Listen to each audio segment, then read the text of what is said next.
It's Chris in Santa Cruz, and I'm coming at you to talk about Venom-Fang X's arguments that are so powerful, so rational, and so compelling that any thinking person, after hearing them, would be forced to accept Christianity. Okay, so his first argument is compelling, and the reason why we should believe in Christianity because the Bible...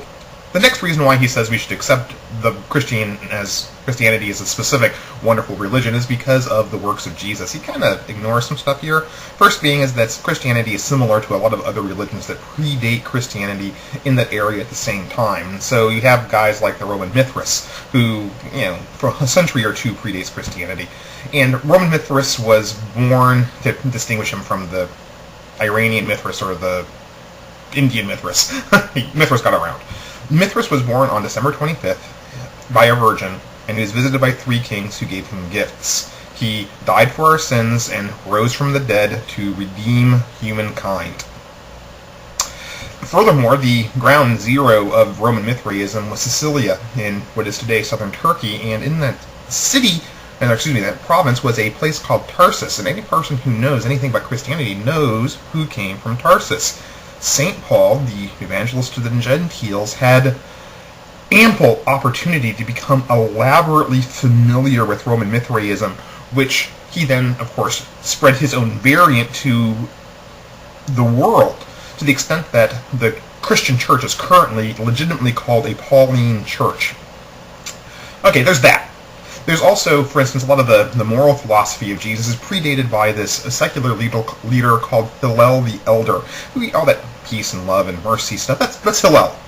So when you actually study the historical context that Jesus arose in, you don't see so much miracles as you see a whole bunch of stolen fables and moral philosophy that already had been familiar in the area at the time, to the people at the time, including specific connections to specific people like Hillel the Elder and the Mithridatic cults.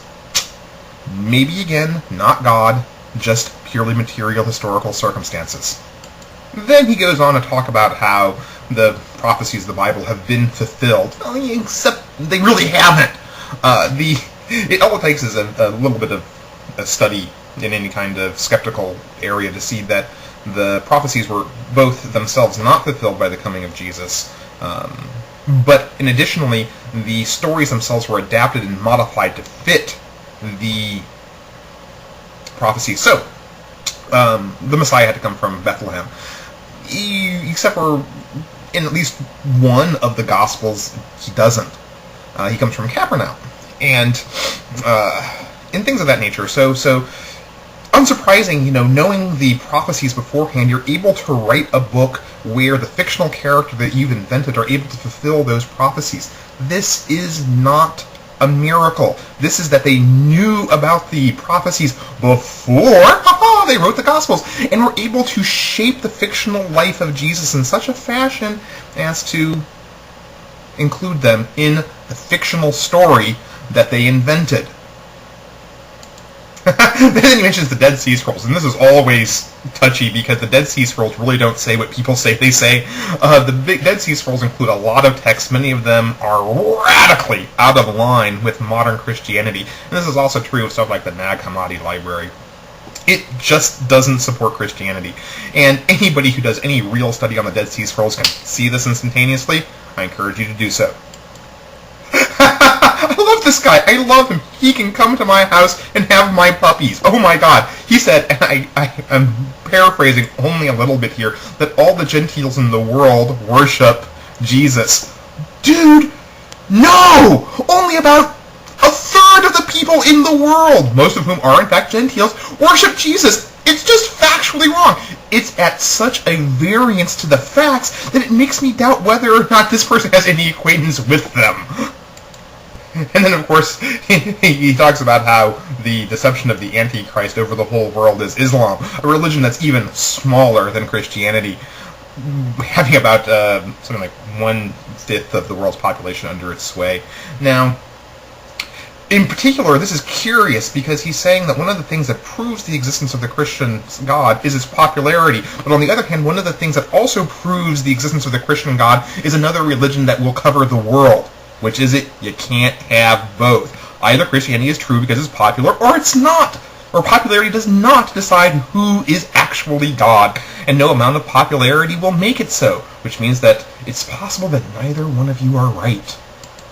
Or, to end things up, he's a dithering moron who is looking for his God and finding it through something that is well known as a confirmation bias. He's excluding all contradictory information that suggests that he doesn't know what the fuck he's talking about to present his own religion as being the only one in the world, which is what every religion does. No religion goes around saying the facts diverge from the divinity of their own particular God. They don't do that.